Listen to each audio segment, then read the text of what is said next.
নমস্কার, আমি দেবযানী, আপনাদের সকলের প্রিয় হোস্ট। রান্না আর গল্প চ্যানেলে আপনাদের সকলকে স্বাগত জানাই। আজকাল পশ্চিমবাংলার আবহাওয়াটা কেমন? মানে বৃষ্টি হচ্ছে নাকি এখনও গরমটাই আছে?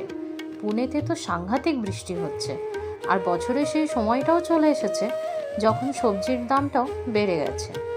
যেরকম টমেটো চলছে 70 থেকে 80 টাকা কিলো। পশ্চিমবাংলার কী হাল? আজকে বাড়িতে টমেটো ছাড়া আর কোনো সবজি ছিল না, তাই ভাবলাম টমেটো চাটনি দিয়ে রুটি খাওয়া যাক। তবে এটা মিষ্টি চাটনি না, নামটা চাটনি হতে পারে, কিন্তু অ্যাকচুয়ালি এটা টমেটোর সবজি। আশ্চর্য লাগছে না শুনে? আমারও প্রথমে লেগেছিল যখন প্রথমবার আমার শ্বশুরবাড়িতে আমি এই রেসিপিটা টেস্ট করেছিলাম।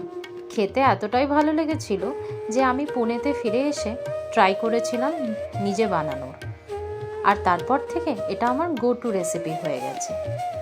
খুবই সহজ এবং দারুণ একটা রেসিপি। ভিডিওতে টমেটো চাটনির বা সবজির রেসিপিটা স্টেপ বাই স্টেপ দেখানো হচ্ছে, আর সাথে ইংলিশ ক্যাপশনসও দেওয়া আছে আপনাদের সুবিধার জন্য। আমাদের বাঙালিদের ভাষা এবং ব্যক্তিত্বটা খুব মিষ্টি, তাই মিষ্টি আমরা খেতেও ভালোবাসি আর স্বাদেও মিষ্টি বেশি পছন্দ করি। কিন্তু আমাদের এটা তো ভুললে চলবে না যে নিত্য ডায়েটে দরকারের থেকে বেশি মিষ্টি খেলে সুগার বা ডায়াবেটিস হওয়ার সম্ভাবনাটা বেশি। কিন্তু আমাদের এটা ভুললে চলবে না যে নিত্য ডায়েটে দরকারের থেকে বেশি মিষ্টি খেলে সুগার বা ডায়াবেটিস হওয়ার সম্ভাবনাটা বেশি হয়ে যায়। হেলথের জন্যে মিষ্টি খুব বাজে একটা উপাদান, তাই তার থেকে যত দূরে থাকা যায় ততটাই ভালো। আর যদি টেস্টি আর হেলদি বিকল্পের সুবিধা আছে তাহলে চেষ্টা করে দেখতে বিশেষ কোনো অসুবিধা নেই, তাই না?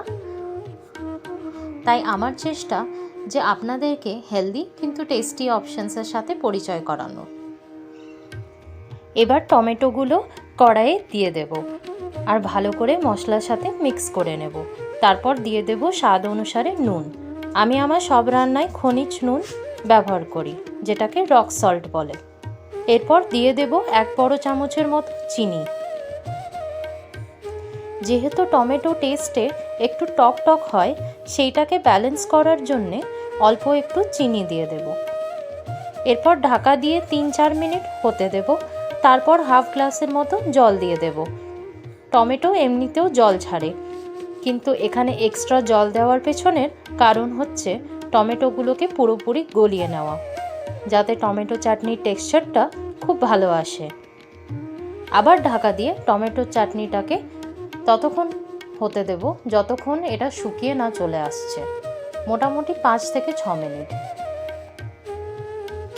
এই টমেটোর চাটনিতে কাঁচা বাদাম মানে গ্রাউন্ডনাট পাউডার, যেটা আমি বাড়িতে বানিয়ে স্টোর করে রেখেছিলাম, সেটা ব্যবহার করেছি।